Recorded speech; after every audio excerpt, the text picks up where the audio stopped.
Fl-ewwel sessjoni plenarja tal-Parlament Malti wara l-btajjel tas-sajf fi stqarrija ministerjali, il-Prim Ministru Roberta Bela ta' aġġornament dwar dak diskuss fis-Summit Speċjali tal-Kunsill Ewropew li kellu fi Brussell il-ġimgħa l-oħra. Stqarr li dwar il-COVID-19 ġie diskuss il-bżonn li jkunu koordinati l-isforzi tal-pajjiżi sabiex jinstab vaċċin. Spjega kif diġà hemm kuntratt ma' żewġ kumpaniji li jiżgura li l-Ewropa jkollha ammont ta' dożi 300 miljun doża b'kollox. Spjega kif Franza u l-Belġu naqsu l-kwarantina għal 7 ijiem, hekk kif studju qed isib li wara 5 ijiem tonqos ir-rata ta' infezzjoni tal-virus drastikament.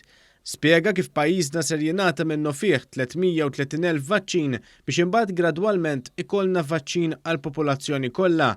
Spjega kif ġie diskuss is-suq waħdieni, stqarr li l-messaġġ li għadda kien wieħed favur il-bilanċ u l-bżonn ta' investiment fis-suq waħdieni għall-awtonomija tal-Unjoni Ewropea. Qal li kien hemm qbil dwar investimenti li jgħinu biex jiżdiedu l-impjiegi sabiex jgħinu fis-sostenibilità u l-ekonomija l-ħadra. Qal li bħala pajjiż ser ninvestu parti sostanzjali mill-pakkett negozjat f'Lulju ta' din is-sena sabiex jintefqu f'dan is-settur. Meta kien mistoqsi fil-Parlament huwa stqarr li l-Gvern ma ffirma l-ebda ftehim dwar il-forzi militari magħruf bħala SOFA, ċaħat li kien hemm xi relazzjoni bejn ir-rapport tal-Manival u trattati mal-Gvern Amerikan. Innota kif element ewlieni li semmi l-Manival hija l-fatt li l-Kummissarju tat-Taxxi Interni daħal fi prassi li flok iressaq dawk li ma jħallsux it-taxxa fi proċeduri kriminali minflok jidħol fi ftehim magħhom.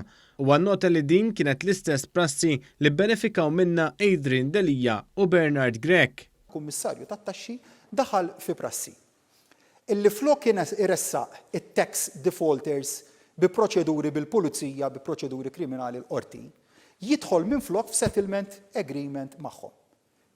Dan nuqqas li jidentifika l-Manival Report huwa preċiżament li jagħmel il-kap tal-Oppożizzjoni u x-xenti Dr. Adrian Delija u l-kap tal-Oppożizzjoni l-ġdid Bernard Grech. Ġifieri wieħed minn nuqqasijiet ewlenin li jissenjala l-Manival kienet propju din il-prattika li benefikaw minna kemm il-kap tal-Oppożizzjoni tal-lum u l-kap tal-Oppożizzjoni li dieħel.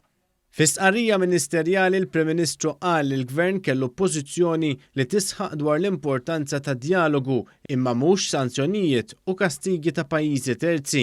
B'hekk ser tkun qed issir konferenza dwar il-Lvant tal-Mediterran fejn ikunu diskussi l-kummerċ, l-enerġija u l-immigrazzjoni fost l-oħrajn. Fisem pajjiżna huwa saħaq dwar l-importanza li jsiru diskussjonijiet mal-Libja, l-Alġerija u t-Tunezija fost l-oħrajn. Stqarr li permezz ta' dialogu biss ikun jista' jinkiseb l-appoġġ tagħhom biex nindirizzaw kwistjonijiet bħalma huma r-ritorn ta' persuni li ma jikkwalifikawx għall-ażil. Hawn ta' min ifakkar li ħafna minn dawn huma pajjiżi li ma joriġinawx minnhom l-influssi migratorji, imma fihom hemm traffikanti tal-bnedmin.